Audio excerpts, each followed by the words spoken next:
ଏ ଚଇତା ସେ ପାମ୍ପଡ଼ ଡାକିଆ କିରେ ଡାକୁନୁ ଏଇ ପାମ୍ପଡ଼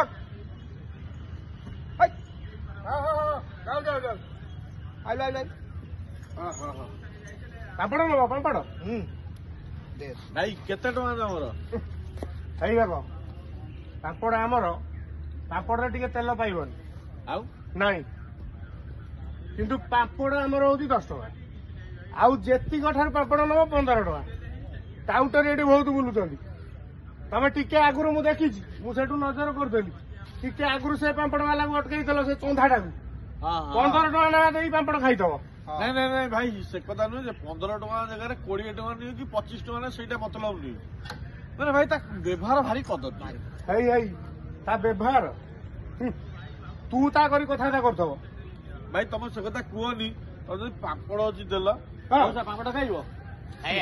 ଖାଉନ ହେଇ ଦେଖ ପାମ୍ପଡ଼ ଅଛି ପାମ୍ପଡ଼ ପୁଣି ଆମର 10 ଟଙ୍କା ବୁଝିଲ ହଁ ଆଉ ସେ ପାମ୍ପଡ଼ ତମକୁ 15 ଟଙ୍କା ଲେଖା ଯୁକ୍ତି କରିଥିବ ତମ ସାଙ୍ଗରେ ହଁ ପରା ସେ କଲା ତାର ବ୍ୟବହାର ଏତେ କଦର୍য ସେଇଟା ଚନ୍ଦାଟା ହଁ ଏ କଣ କହୁଛି ବିରି ପାମ୍ପଡ଼ ମଲା ଆଉ ପାମ୍ପଡ଼ ବିରିରେ ହୁଏନି ଆଉ କୋଉଥିରେ ହୁଏ ଆମର କଣ ବିରି ପାମ୍ପଡ଼ ନୁହଁ ବିରି ପାମ୍ପଡ଼ କହିଲାନି ମୁଁ ଜାଣିନି ପାମ୍ପଡ଼ କୋଉଥିରେ ପୂଜା ହୁଏ ବିରିରେ ହଉଛି ଆଉ ସିଏ କଣ କହିଲା ବିରି ପାମ୍ପଡ଼ ବେଶୀ ପଇସା ହେଇ ହେଇ ନିଅ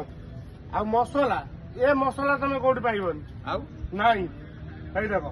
ତା ମସଲାରେ ଲଙ୍କା ଗୁଣ୍ଡ ନାଲି ସିଆରେ ଖାଇବ ସକାଳୁ ଝାଡା ହବ ହେଲା ହେଇ ଦେଖ ଆମ ମସଲା ନାଲି ନୁହଁ ହେଇ ଧର ଭାଇ ଆପଣ ନାଁ କଣ ନାଁ କହିଲେ କଣ ହବ ଯଦି ନମ୍ବର ନବ ଆମକୁ ଡାକିବ ନାଁରେ ଏଠି କେହି ଚିହ୍ନନ୍ତିନି ନାଇଁ ନାଇଁ ଆମେ କହିଦବୁ ନା ତମେ ଏଇଠି ବୁଲୁଛ ବୋଲି ବାଲିଯାତ୍ରା ପଡିଆରେ ଆକ୍ଚୁଆଲି କଣ ହେଇଛି ଜାଣିଛ କଣ ତମେ ତା ପାଖରୁ ଠକାମିରେ ପଇଲ ବୋଲି ସାଇକେଲ ଟାକୁ ମୁଁ ଧଇଲି ଆକ୍ଚୁଆଲି ପାମ୍ପଡ଼ ବାଲା ହଉଛନ୍ତି ଏ ମଉସା ଓହୋ ହଁ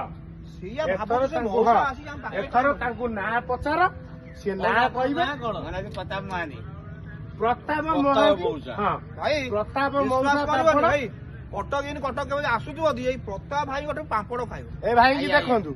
ଏଇ ଭାଇଙ୍କ ଠାରୁ ପାମ୍ପଡ଼ ଖାଇବ 10 ଟଙ୍କା ଲେଖା ଆଉ ଜଣେ ଚନ୍ଧା ହେଇକି ବୁଲେ ଆମକୁ ଏବେ ଚୁତିଆ ବନେଇକି ଗଲା 2ଟା ପାମ୍ପଡ଼କୁ 30 ଟଙ୍କା ଏ ଭାଇର ପଇସା ଅଛି ଇଏ ଗଭର୍ଣ୍ଣମେଣ୍ଟ ଚାକିରିଆ ଆଙ୍କ ପାଖରେ ପଇସା ଅଛି ଇଏ 30 ଟଙ୍କା ଦେଇ ପାମ୍ପଡ଼ ଖାଇବେ ଆମେ କିନ୍ତୁ 10 ଟଙ୍କା ଦେଇ ଖାଇଲା ବାଲା ଆମର ଏଇ ଲୋକଟି ଠିକ ଯେତେବେଳେ ଖାଇବେ ଏଇ ଲୋକ ଠାରୁ ପାମ୍ପଡ଼ ଖାଇବେ 10 ଟଙ୍କା ଗୋଟେ ରହିଲୁ ଭାଇ ଜଗନ୍ନାଥ ଜୟ ଜଗନ୍ନାଥ ପ୍ରତାପ ମଉସା